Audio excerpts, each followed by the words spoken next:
Welcome back to the Primitive Camping and Bushcraft podcast. My name's Chris Speir, and I'm going to be your guide to the great outdoors. And this has been a very awesome week, and I have a lot to be thankful for. Last week, as y'all know, was Thanksgiving, and my first grandbaby was born Friday morning at 7:30, little Hudson. And I'm so excited to see him come into the world. It's been a huge blessing. I got to hold him in my hands and lift him up and pray over him and just dedicate him to the Lord. And I just found that to be an amazing experience. And I cried my eyes out just for the first time holding my little grandson. And it was just an amazing little experience. But anyway, we're going to do this today. We're going to do natural filtration systems.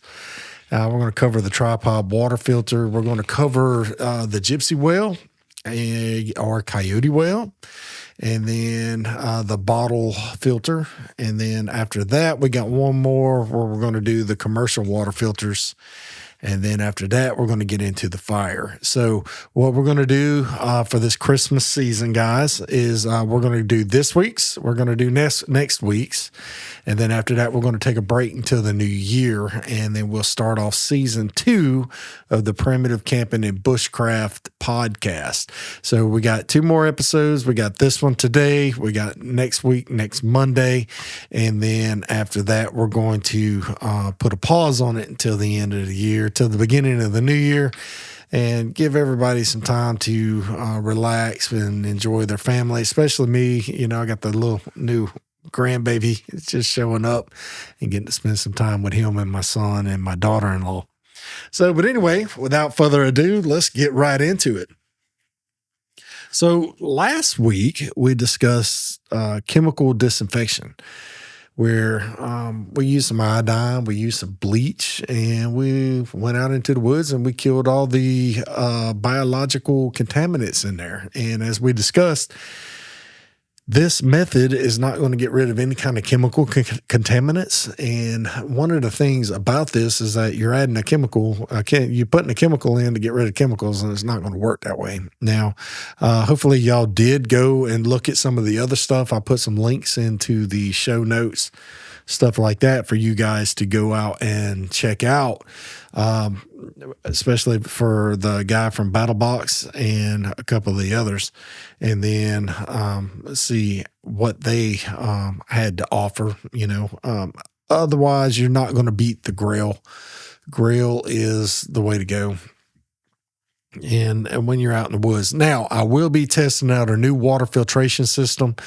I'm going to be doing that this week. I'm going to be shooting a bunch of videos on that. It's called the ITEHIL, ITEHIL. And it is you charge the unit up, and it has 2 filtration cartridges in it, sort of like a refrigerator, and it does reverse osmosis, and it pretty much sucks the nasty water up, filtrates it, spits out the good stuff. So I'm going to demonstrate that unit in the next one. We'll talk about it as along with the other stuff in the book here. But for today, we're going to go over the natural filtration systems, and we're going to discuss the tripod water filter. Now, one of the most remarkable or recalled, or, you know, the most common kind of water filtration systems that people visualize when they go into the great outdoors, they've seen it in all the survival books, is the tripod water filter. And this dude is pretty cool. And the filtration system there is not meant to actually get rid of all your biological contaminants. It is meant to rid all the soot, all the, not soot, but, you know, the sediment and the all the turbidity and everything out of the water, takes all the tea stain out of the water, and it makes it just crystal clear. And it actually helps improve some of the flavor, but you still have to boil this water, or you have to run it through some kind of commercial water filtration system or chemical disinfection. So that's why we went through all the different aspects of what we did. So he sent me a picture of the little one. Right now, they just got home today from the hospital. But it's going to be the water filtration systems are going to really substantially improve the quality of the water that you have when you're out on an extended camping trip or whenever you're out in the field and you have no other way to filtrate your water. So now I want to show you something besides the Primitive Camping and Bushcraft book that we've been going over through this whole process. I want to show you the book that really is this particular book right here, Survival, Wisdom, and Know-How. It is a ginormous book. It is, I want to say almost 12 by 14, something like that. It's a big book, and it's slam-packed full of all kinds of stuff in here. But this is what gave me the reading through here is what gave me the idea to do the tripod water filter whenever I was out in the on a camping trip, and then all my water filters clogged up. I remembered reading about this and it telling me, hey, you can make this. So the tripod water filter is exactly what it states. It's a tripod. And let's see here, there it is. It's talking about water purification. And if you could see on the video right here in my hand, you'll see the tripod and the water filtration system there. So, and that's what gave me the idea to actually do this whenever I was out in the field. And it's also, I believe, I want to say it is, let's see here. You'd think I'd done a little bit of research before I started this, but no, I did not. It is in the SAS Survival Handbook as well. I have to look it up, but it is actually going to be in a couple of other survival manuals. I know it's in the Army Survival Manual, and that's pretty much where, like, the Survival Wisdom and Know-How book has a lot of stuff in there from the Army Survival Manual. So we did the tripod water filter in the book, and the reason I did that is because I have firsthand experience using it. I did use it. I had to use it. My life straw clogged up, and actually, I keep saying life straw, but I mean my Sawyer squeeze, our little Sawyer water filters clogged up. So this water filtration system is frequently found in standard survival handbooks. I know it's in the Army Survival Book, and I know it's in the Survival Wisdom and Know-How. But I went out on a trip, and we were out there for 2 days, and all of a sudden our filters clogged, and we couldn't get no water out of them. And it was a very weird feeling to know that, hey, we ain't got no way to make some clean water. And it takes a while to go ahead, boil water, set it aside, let it cool, then drink it.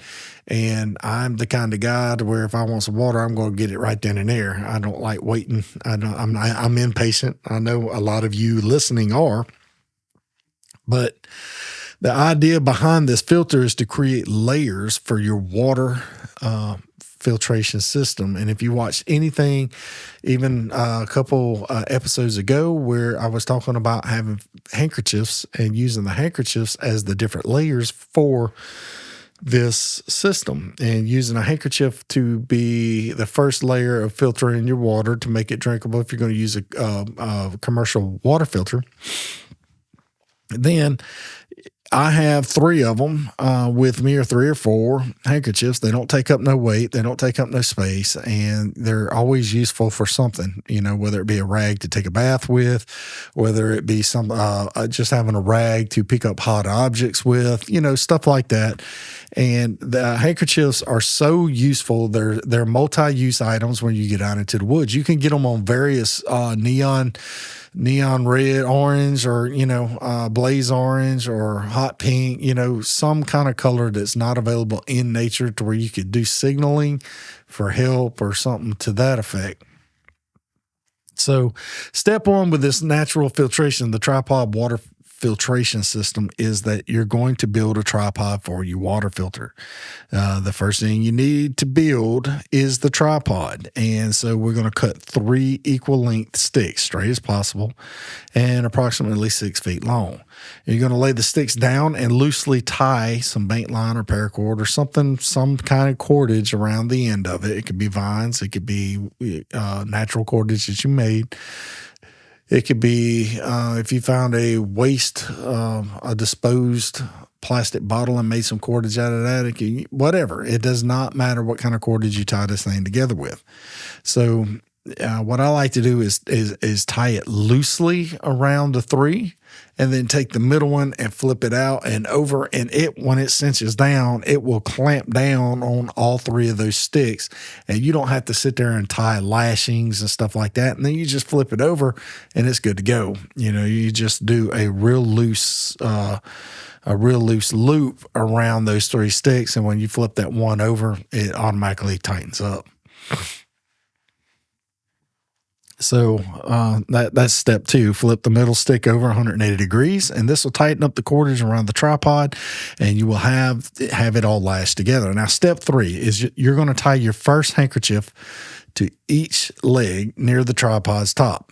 All right, so the first one, you're going to put one handkerchief up at the top. Now, I know a handkerchief has 4 sides, so you're going to make it where it's going to tie in 3 areas.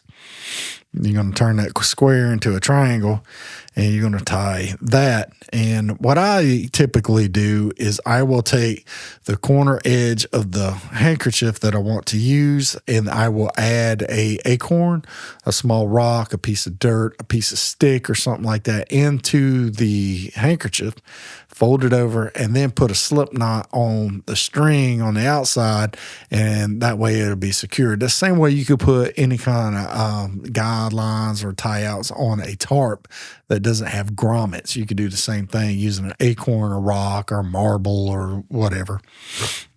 So you're going to do that, and then the tripod,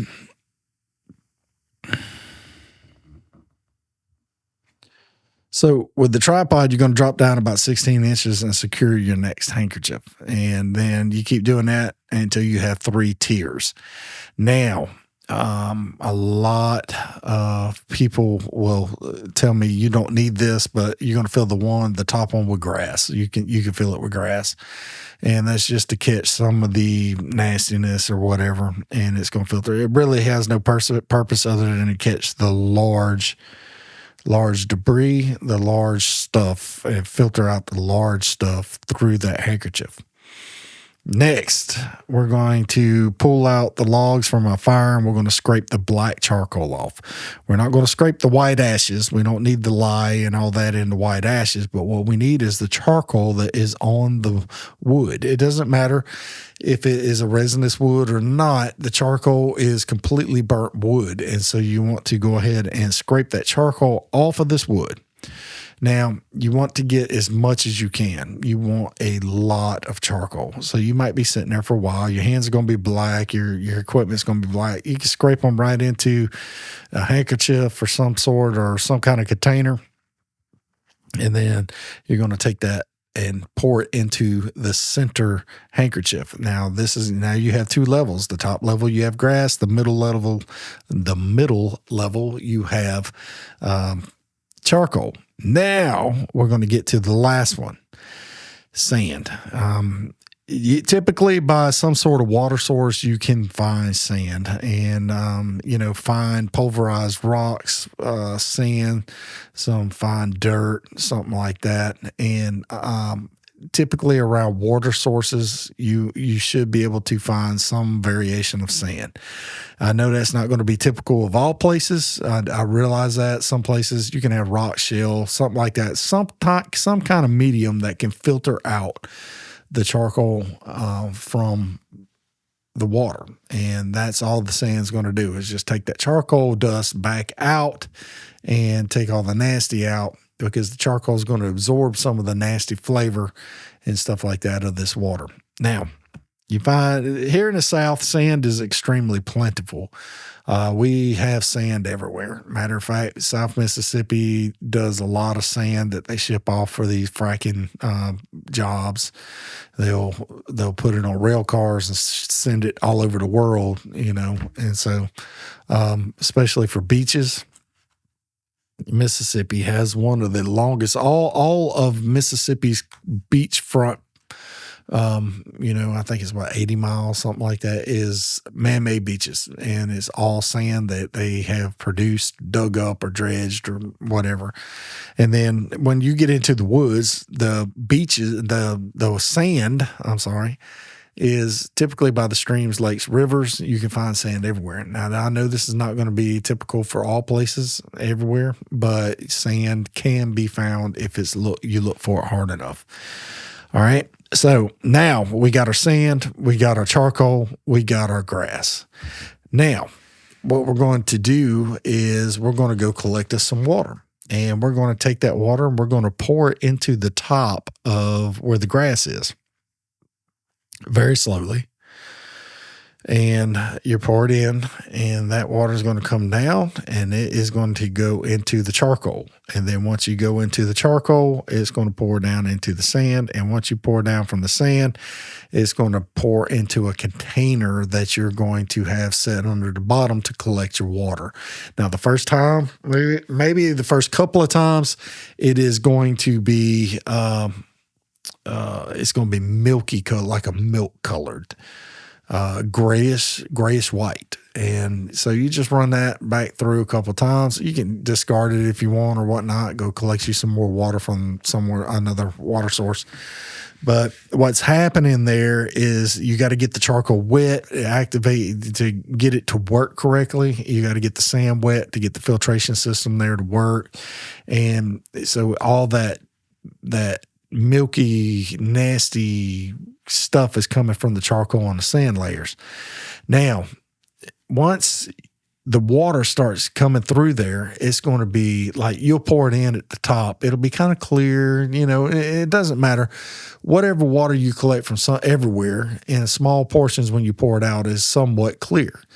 And, it might have tea stains to it. It might have yellow or turbidity or, whatever. It might have some gunk in there. But once you pour it through and it goes through that sand layer, that sand is going to filter out all that nasty, and it's going to leave you with crystal clear water. Now, this is the same concept that they use for swimming pools. That big swimming pool pump or filter that you got on there is slam full of sand. And that sand is constantly scrubbing all that water out of that pool to keep the water clear, keep the water clean.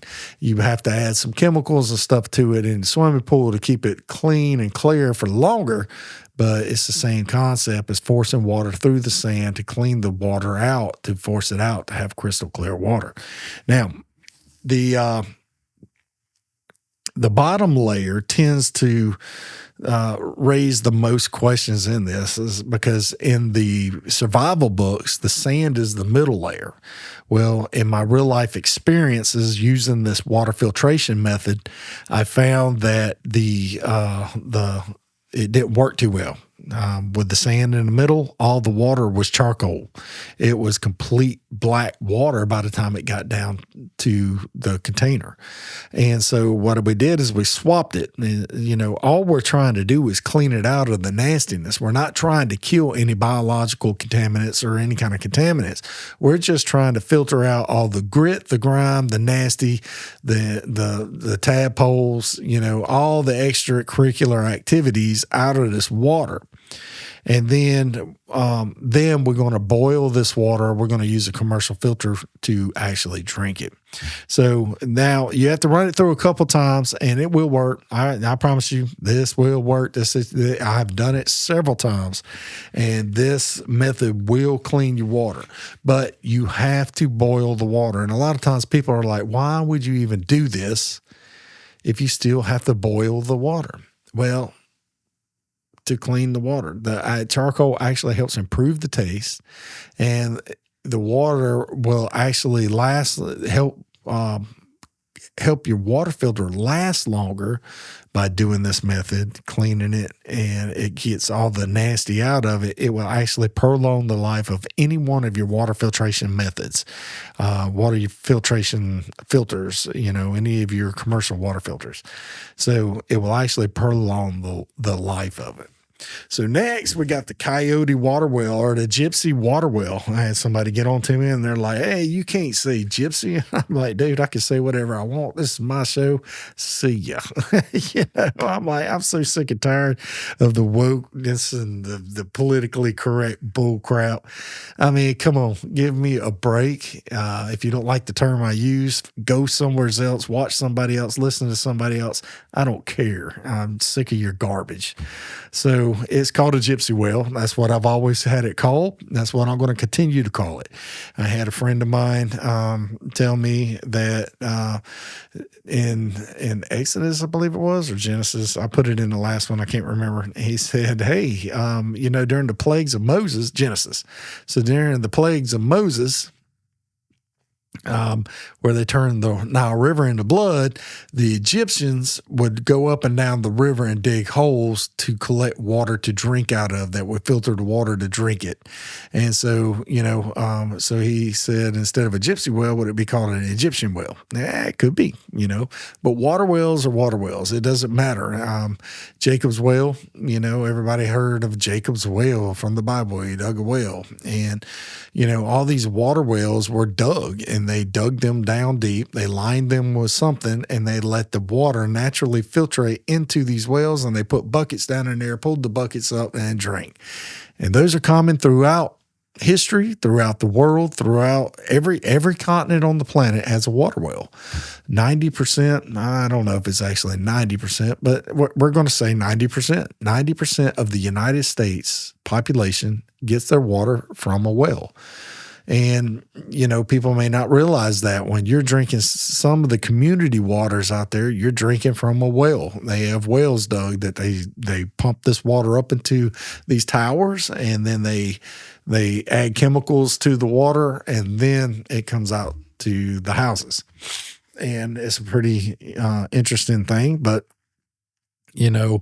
water wells have been around since the beginning of time. And this method right here, the Coyote water well, the Gypsy water well, Egyptian water well, whatever you want to call it, has been around since the beginning of time. Seriously. So first, what you want to do is you want to identify your water source. It doesn't matter. It could be a cesspool somewhere. It could be a creek, river.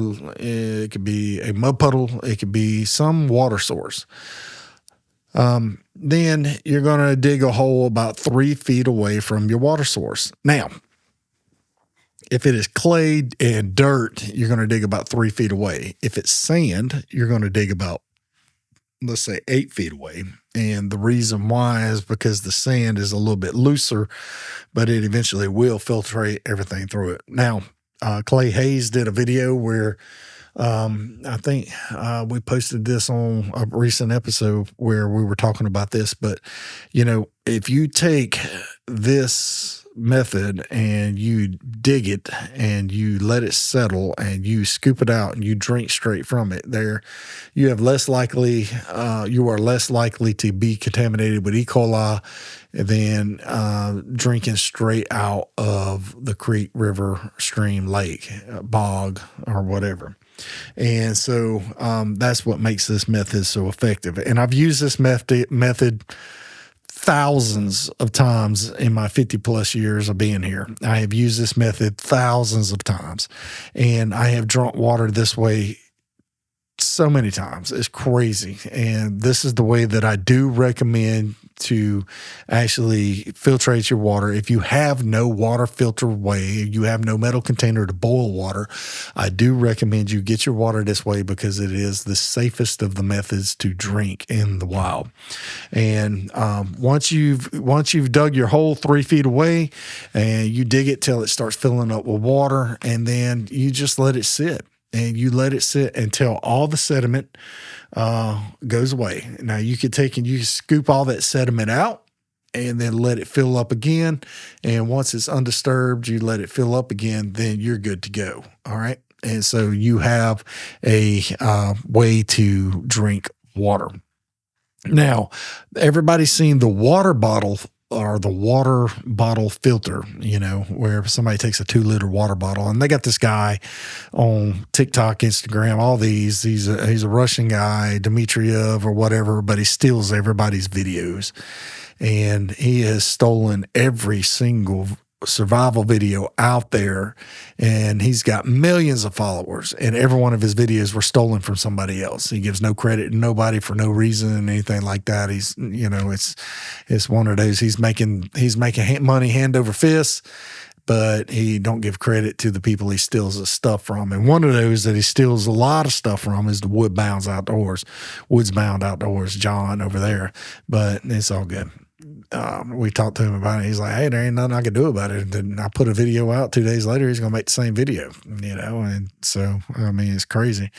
But anyway, the bottle filter or the water bottle filter, you find a 2-liter bottle. Everybody's seen this done. Everybody's seen somebody make a video of it. Everybody has done it. I've made a video on it.